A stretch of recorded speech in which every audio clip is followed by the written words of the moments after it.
Bienvenue sur Radio Gacko pour une émission dédiée à l'univers de la radio, émission enregistrée en direct dans les locaux de l'IUT du Littoral Côte d'Opale sur le site de Saint-Omer au département Gacko, gestion administrative et commerciale des organisations.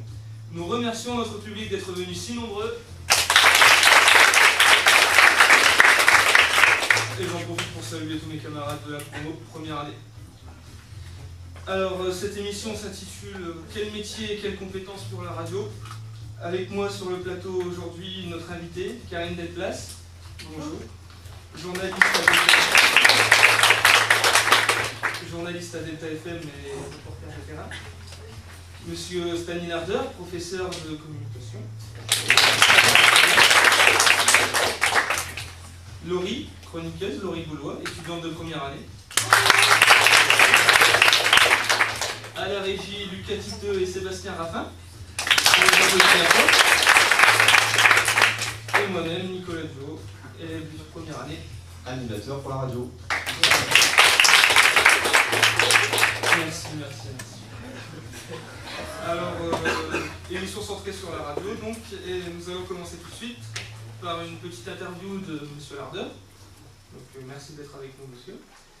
Vous allez nous parler du projet Radio Gacko que vous avez lancé en Gacko, justement. Oui, en DUT. Alors, bon, j'en profite pour remercier Karine qui est avec nous aujourd'hui. Merci d'avoir accepté notre invitation. Alors, le projet radio à l'université, donc plus précisément à l'IUT du Littoral, Côte d'Opale, bon, est un projet qui est né pas simplement de ma propre initiative, c'est un projet du département. Bon, je remercie au passage M. Héricourt, qui est le chef de département, qui nous a donné des fonds, parce que vous voyez, on a du matériel qui est à disposition, une table de mixage, une série d'outils pour lesquels il a fallu investir.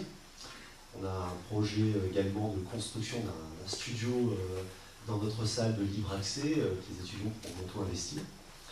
Et je remercie également M. Raffin, que tu as mentionné tout à l'heure, parce que c'est notre homme un peu de l'ombre qui règle tous les problèmes techniques que l'on peut observer. Donc c'est vraiment un travail de groupe. Le projet est né il y a environ 2 ans. Donc moi j'enseigne la communication ici en DUT depuis environ 6-7 ans maintenant.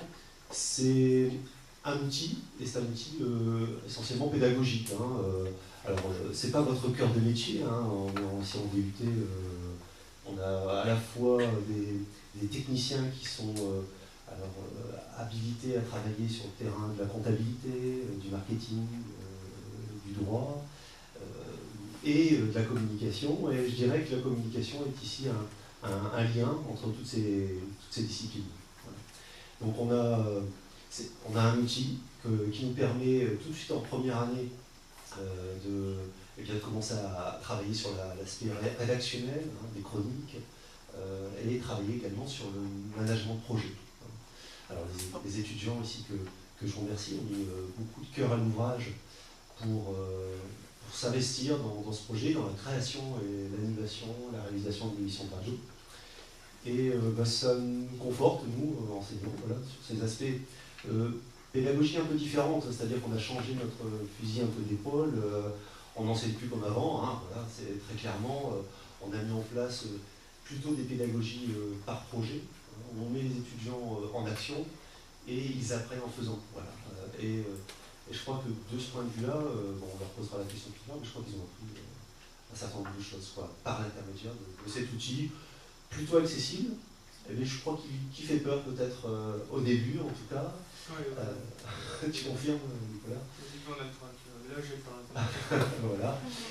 Mais qui est un outil qui, malgré tout, fait un peu transpirer un peu de la sympathie, parce que la radio a ce côté un peu sympathique qu'on ne trouve pas forcément dans la vidéo. Au départ, on a essayé de mettre en place, de faire des films avec les étudiants. C'est beaucoup plus difficile de gérer son image que de gérer sa voix. Voilà. Donc, on s'est concentré sur cet aspect oralité, sans oublier que pour correctement s'exprimer, il faut savoir correctement écrire, et c'est ces deux volets qui nous intéressent. Merci M. Larder, nous comprenons du coup tout de suite mieux pourquoi la radio est intégrée à notre formation.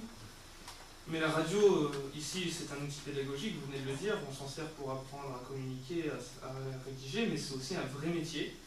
Et je me tourne du coup vers notre invité. Bonjour Karine.